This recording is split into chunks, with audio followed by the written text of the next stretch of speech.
Dear student, আশা করি তোমরা সবাই ভালো আছো। অন্বেষা ম্যাথ আড্ডা ইউটিউব চ্যানেল থেকে আমি আশিস সবাইকে আন্তরিকভাবে শুভেচ্ছা অভিনন্দন জানিয়ে শুরু করছি আমাদের আজকের ক্লাস। আমাদের আজকের ক্লাস অষ্টম শ্রেণীর গণিত 6.2 এর 17 নম্বর অঙ্কটা।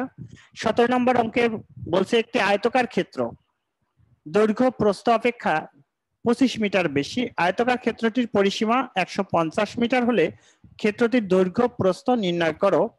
অঙ্কটা আমি করে আমরা এটা নিয়ে একটু বিস্তর আলোচনায় যাব। আগে এই অঙ্কটা সমাধান করে নিই, তারপর বিস্তর আলোচনায় যাব। কেন?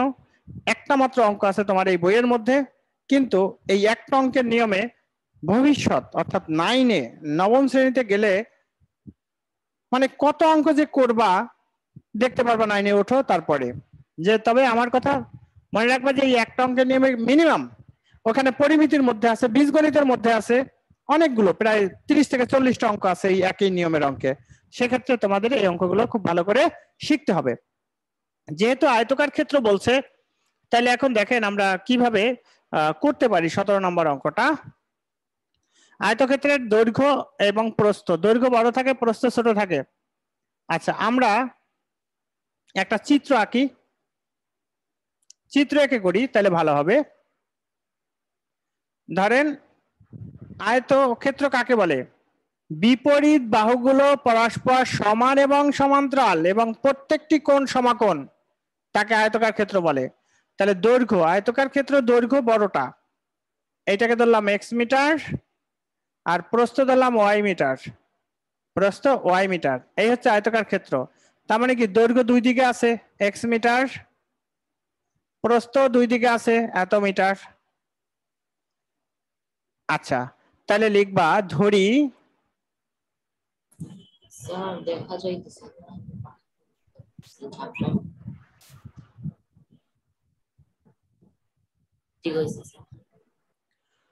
ধরি দৈর্ঘ্য আয়তকার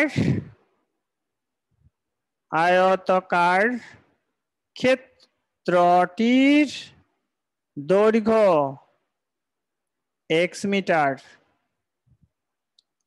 আয়তকার ক্ষেত্রটির প্রস্থ ওয়াই মিটার,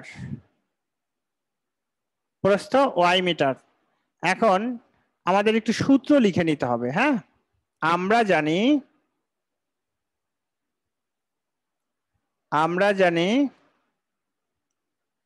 আয়তাকার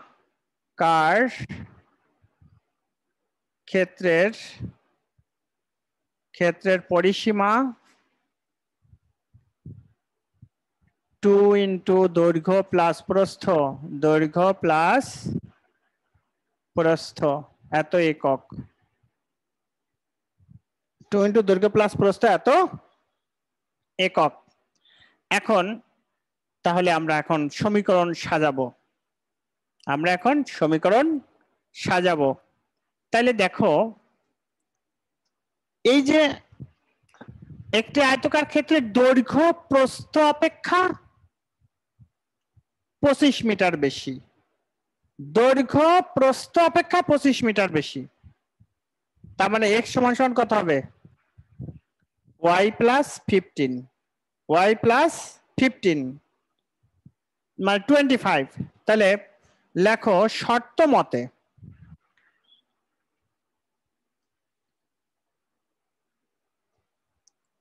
প্রথম শর্ত মতে, তাহলে দৈর্ঘ্য প্রস্থ অপেক্ষা 25 মিটার বেশি, দৈর্ঘ্য সমান সমান y প্লাস 25, y প্লাস 25। এটা আমরা দেব 1 নং সমীকরণ। দ্বিতীয় শর্ত মতে কি দেখো, পরিসীমা 150, তার মানে পরিসীমা কি হবে? 2 ইন্টু দৈর্ঘ্য প্লাস প্রস্থ, দৈর্ঘ্য কি এক্স, প্রস্থ কি ওয়াই, সাথে 2 গুণ সমান সমান কত? 150 সমান সমান 150।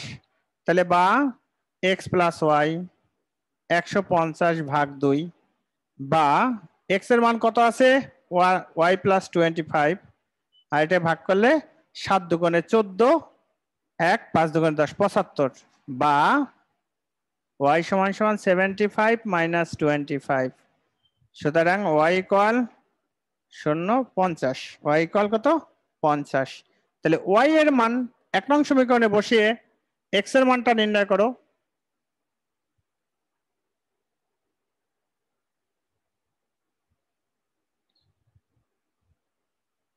কি হলো,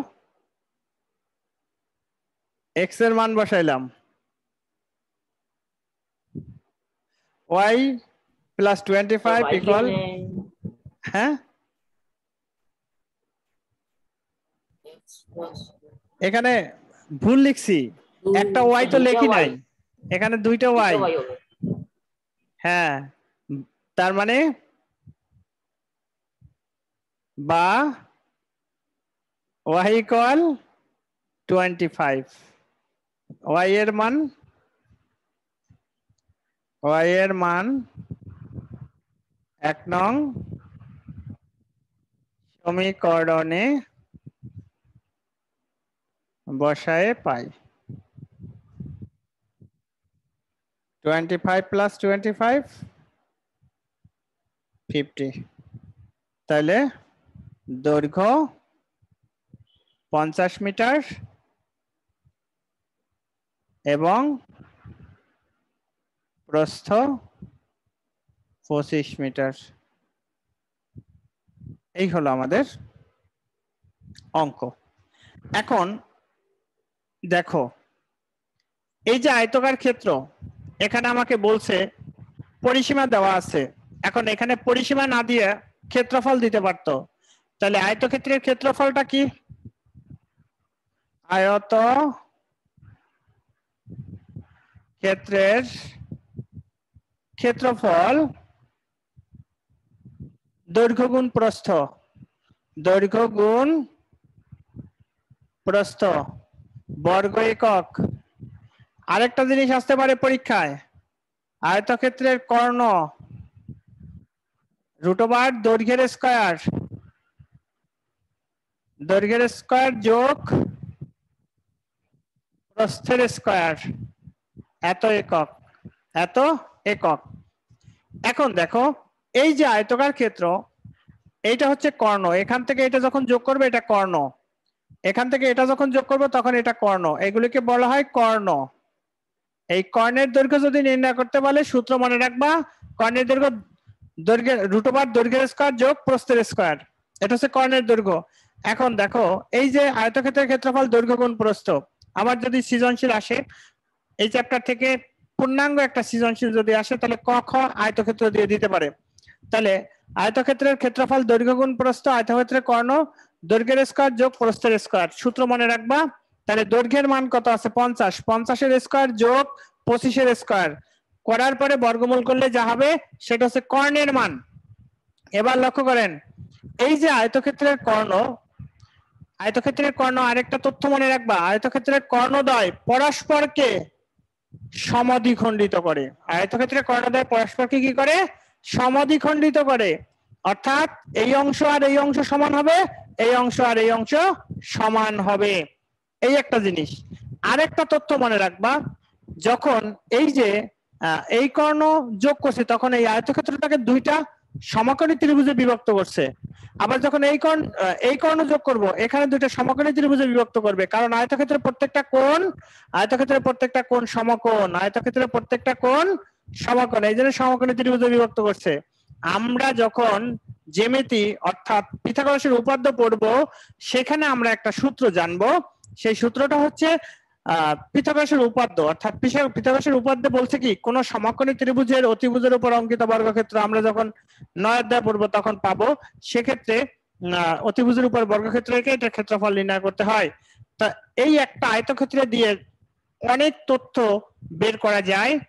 তোমরা শুধুমাত্র অষ্টম শ্রেণীর জন্য যেটা মনে রাখবা, ক্ষেত্রফলের সূত্রটা মনে রাখবা, কর্ণের সূত্রটা মনে রাখবা।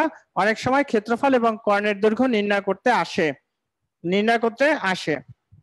আরেকটা তথ্য তোমাদের দিচ্ছি, অনেক সময় আবার এরকম হতে পারে, যেমন এই যে আয়তক্ষেত্র, বলতে পারে একটি আয়তকার বাগান, ওই যে 3 অধ্যায়ের মতো, 3 অধ্যায়ে কিছু অঙ্ক ছিল এরকম, একটি আয়তকার বাগানের চারদিকে 3 মিটার চওড়া একটি রাস্তা আছে, রাস্তার ক্ষেত্রফল নির্ণয় করো। তাহলে এখন যখন রাস্তা, অবশ্যই আয়তকার বাগানের যদি বাইরে রাস্তা থাকে তাইলে দৈর্ঘ্য প্রস্থে প্লাস হয়, আর যখন আয়তক্ষেত্রের ভিতরে রাস্তা থাকে তাহলে বিয়োগ হয়। পুকুর, পুকুর দিয়ে তোমরা অঙ্ক করছো, তাহলে পুকুর পার থেকে বাইরে, পুকুরের বাইরে 500 পুকুরের দৈর্ঘ্য, 500 পুকুরের প্রস্থ, এভাবে নির্ণয় করে নিতে হয়। তো ডিয়ার স্টুডেন্ট, আশা করি আপনারা অঙ্কটা বুঝতে পারছেন।